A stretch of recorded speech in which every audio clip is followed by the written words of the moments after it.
I went pescatarian for a year and a half while I started eating meat again and interacting with other people. My perspective of it started changing. Welcome to the Pillow Talk podcast, except it's just Kai in bed yapping. The vibe here is that point of a sleepover where you're just lying in bed and things get really sad or funny or political. Anything extreme, that's the goal. So enjoy. I'm sure a lot of you heard Billie Eilish's quotes the other day. Not the other day, it was quite a while ago, where she said, "You can't eat meat and be an animal lover at the same time." The way I see eating meat has changed so much throughout my life. Like at first I didn't really think much about it because I didn't know much about it. Honestly, like when you're younger, you don't really imagine that you're eating an actual animal. I don't know how to explain that, but like it was shocking to me when I realized that chicken was actually a chicken. When I did start learning all of this stuff, and not only learning that stuff, but also learning that the industry wasn't that lovely, seeing all these videos on the internet, specifically ones that Americans post, I was like, what the fuck? Like, I don't want to support this. If I wouldn't do that to the animal, why should I contribute to that? It just felt very hypocritical to still eat the meat, even though I wouldn't do that to the animal. So I went pescatarian for a year and a half. It didn't last very long. And honestly, the reason I stopped wasn't something very philosophical or deep or anything like that. Literally, a friend of mine offered me a bite of a sandwich that had meat in it, and then I didn't go back. But I think I just got exhausted. So I think I just kind of like accepted the situation. Being pescatarian, I was very aware of like how much meat everybody actually eats. Everywhere I went, everybody was eating meat, and I would be the only one not eating meat. Like constantly. People eat meat all the time. And you go to the shops and you see all the meat on the shelves, and I would always kind of feel a bit defeated. Like I kept feeling like there are millions of people around me eating meat. Me deciding to not buy that meat, is that really doing anything? Not just that, but people constantly asking you why you're not eating meat and constantly trying to argue with you why it's not that bad to eat meat and stuff. There was always someone that either argued it or had to ask about it because it was strange. Like, I'm in South Africa. Meat is the staple. The vegan alternatives that I was eating so much when I went pescatarian, they were so much more processed than anything else, trying to look like meat, Like, it actually felt so much unhealthier eating the vegan alternatives than it did eating meat. Like, I honestly think the healthiest things you can eat don't have ingredients. They are the ingredients. And I know that that's just out of my own, it's just a me problem. Like, I felt the need to go and have something that looked like a sausage or something that felt like mince or whatever. But I know, like, the most experienced vegans out there, they don't look at the alternatives. They just have the raw fruits and veggies and stuff that are available to them instead of trying to mimic meat. So I know that that has to do with my own experience, but it felt more sustainable for me to have something that tasted like meat because I'm so used to meat. And, especially going to like family events and stuff where everybody's braaiing. In South Africa, a braai is very important, okay? And most of the time you'll go to a family event or even just a social gathering and all they're doing is braaiing. So you need meat. And so showing up at a braai with, I don't know, a salad or veggies or something like that, that wouldn't be sustainable for me. I'd end up not going to these events, which would be so bad. So I had to have like a vegan alternative. I would bring like vegan sausages or something. So that was more sustainable for me. That was what worked for me. I couldn't see myself doing it without that. And so I do feel like I'm a lot healthier. Returning to meat, that's not a good reason to go back into eating meat. But while I started eating meat again and interacting with other people that were eating meat, obviously, my perspective of it started changing. And I also started seeing a lot of people online that were vegan and started eating meat again. Obviously, I understand the impact of the meat industry. Like, there were many reasons why I decided to go pescatarian. I saw that the meat industry is a very big contributor to deforestation, to high methane levels in the atmosphere, which is like a greenhouse gas, to, just purely the way they treated animals. Animals deserve to be treated better as well. It's another living being. Like, we got to respect that. I did go pescatarian for a reason. But yeah, in my conversations with everyone, my whole perspective of it changed, especially being in South Africa. I realized our industry is not as bad as America. So I feel like maybe if I had to go to America, I wouldn't eat meat because I know all the videos I see come from there. I'm pretty sure. Correct me if I'm wrong, but I trust South Africa. I really do, actually, because everyone here farms animals and they get to roam around and they get to live most of their life. Obviously it depends if someone is farming lamb and veal. Like, that's obviously so different. They're obviously killing the offspring when they're young. That I don't support. But obviously, like, if someone around me is making it, I'm gonna eat it. They've already made it. Like, there's no point denying it. That was also something I experienced when I was pescatarian. It was like, they would literally already be cooked meat in front of me, and I'd be like, no, but it's already cooked. What are you gonna do? You not eating it doesn't bring it back to life. Like, honestly, I just felt, I don't know if ungrateful is the word, but especially when you're visiting or when you're living with someone else and then they make you this meal and then you're like, I'm not gonna eat that. I don't know. To me, it really did feel like I was being ungrateful. I don't think that way about vegans. Sorry. Like, I don't mean to say that that is what I think about people that don't eat meat. It's just how I started feeling as well. And I'm sure the vegans out there might relate. I really do understand the whole vegan thing. I know that it's not just a dietary choice. Like, for some people it is, but most of the time it is political standpoint. I know that it's more about your morals and what you believe in than it is about what you're eating. I don't see anything wrong with people going vegan. I think it is so sweet, especially if you know that the only source of meat you have is from a company that just sees animals as product and not actual living beings. Basically, a company that just sees them as a way to get money, then obviously being vegan is the right thing to do. Or at least just not supporting those companies. Sometimes I think to myself, like, why does it have to be all or nothing?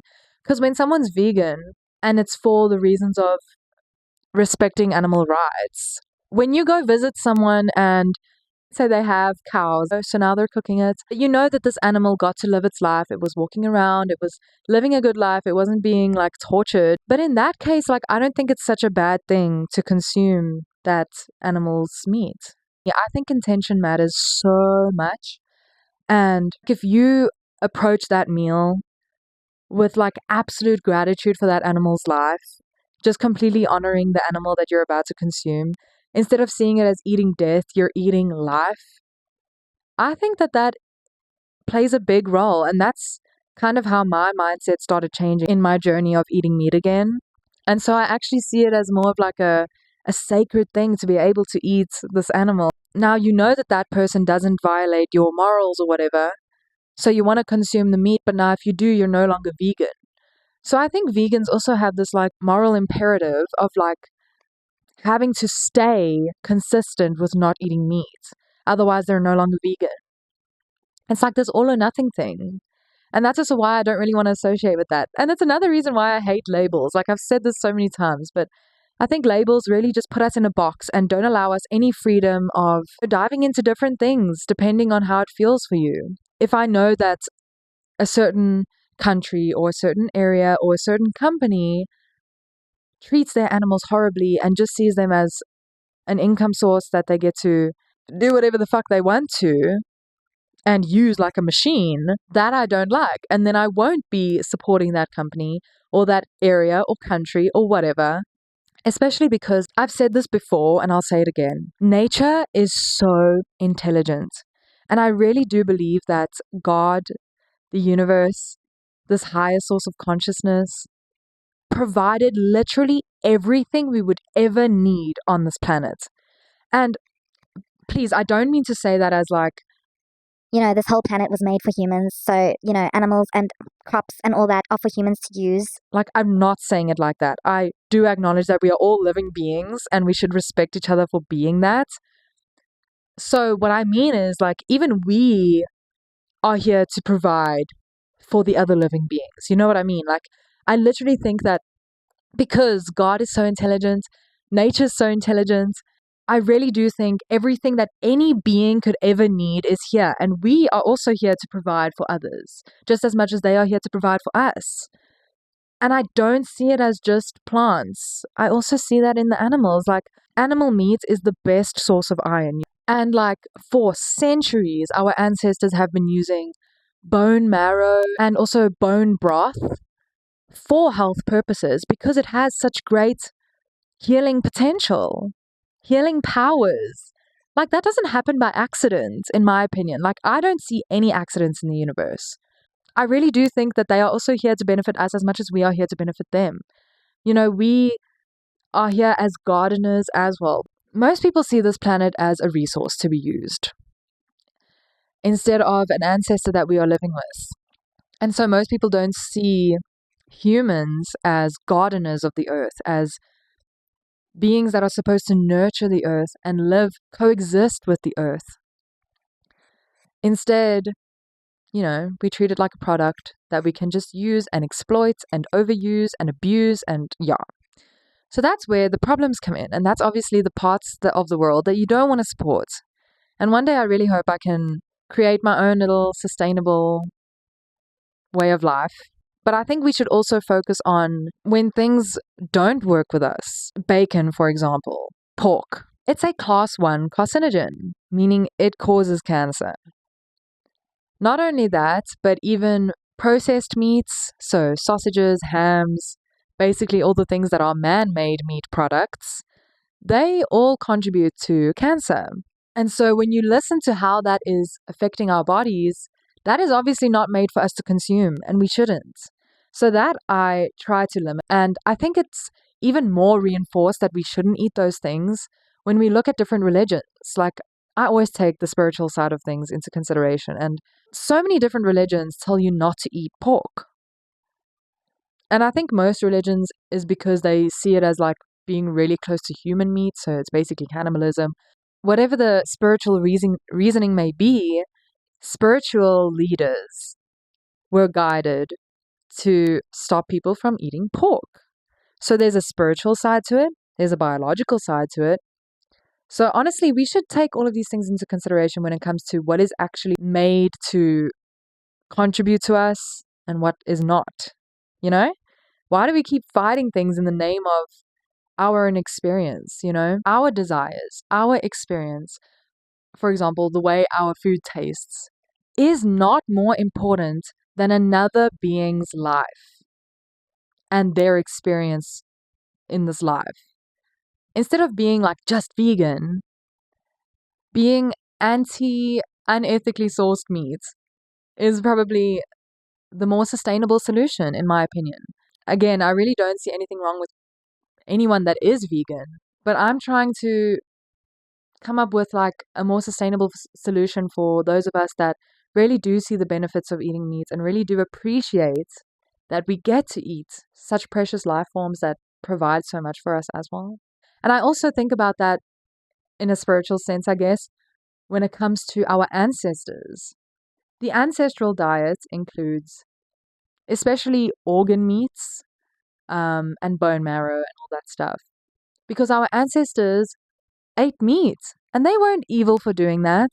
I used to argue and be like, okay, but we know better now. Like, because I also used to get annoyed. Like, people used to be like, oh, but like animals hunt for food and that's not bad. And I always used to be like, okay, but we know better. We're humans. We know that we can get different nutrients from different plants. Like, animals in the wild don't know better. They are literally designed to do that. I'm not talking about animals in the wild now. I'm talking about our ancestors that were really intelligent. Like, I really appreciate our ancestors, and I don't think of them as uneducated or unintelligent or anything like that. I also think it's unreasonable to expect the entire world to stop eating meat. You know, like, everybody's different. Firstly, in terms of their biological needs. Like, some people medically need to consume meat in their diet. But not even that, like, everybody has different opinions, different beliefs. So I think expecting the entire world to one day shift to vegan, I think is so Like, you're kind of setting yourself up for disappointment. That's never going to happen. That's why you got to rather just embrace the good. Don't focus on the bad. The bad is going to exist. Focus on the good and you will start attracting the good. So I think a more sustainable solution is just for not contributing to the bad side of these things. If you're going to eat meat, just don't support the meat industries that treat animals like shit. Like they're not living beings, you know? I've already said this, but I hope to one day be able to either support local farmers that I know treat their animals well, or even be able to do that myself. But honestly, I don't really know if I see myself as a farmer girl. I see myself growing my own like veggies and stuff. I just don't know if I see myself owning farm animals, but I'll see. Who knows? I don't know if this will make anyone else feel better out there, but this helped me feel better. There was one day that I was at a butchery with my boyfriend and his family, and going to a butchery has always been the saddest thing to me. Like, I always hated going to butcheries because you literally see like whole animals there, and like it's just a bunch of meat everywhere. So it was always super sad for me to go to a butchery, and it always made me feel a bit hypocritical. And that's actually what brought up this conversation with my boyfriend and I. I was saying, like, I feel like such a hypocrite. You know, I come here and I feel so sad and upset, and then I'll go home and eat some meat. And then he was like to me, yeah, I know what you mean, but something that makes me feel better is it's a lot worse out there in the wild. At least these animals, we off them quite quickly. But in the wild, animals get eaten alive. In that way, we are doing better. Those animals aren't struggling, and they didn't struggle. You know, it was a quick death, and now we honor those lives, or at least I do. I am trying to promote the idea of really honoring the life that you get to consume, because it was a whole being. It was a being that was running around and having experiences of their own. So really honoring that, I think, is so important. But it really does take so much consciousness, like trying not to eat the meat that isn't made for me, and really just honoring the meat that I do get to eat. I really do believe that intention matters. This is my opinion, and this is how I've been feeling about this whole thing that has become such a conversation lately about whether we should be vegan or not. Honestly, it hasn't even been a conversation. All I've been seeing is the push on veganism, and I totally get it. And it's just because, you know, America is so popular. I don't know how to explain that, but like everything we see on the internet is usually an American speaking. That's why I think the worst of the meat industry is in America, because every time we see someone promoting veganism, it's from America, you know? And showing bad videos is usually an American. So I'm so sorry if I'm wrong. I think that there is a more sustainable solution, and one that more of the general can accept, more of the general public. So let me know your thoughts. And really, it's not that deep. Like, I've been also trying to remind myself, this is not that deep, right? As long as you know that you are doing what's right in your mind, it's not that deep.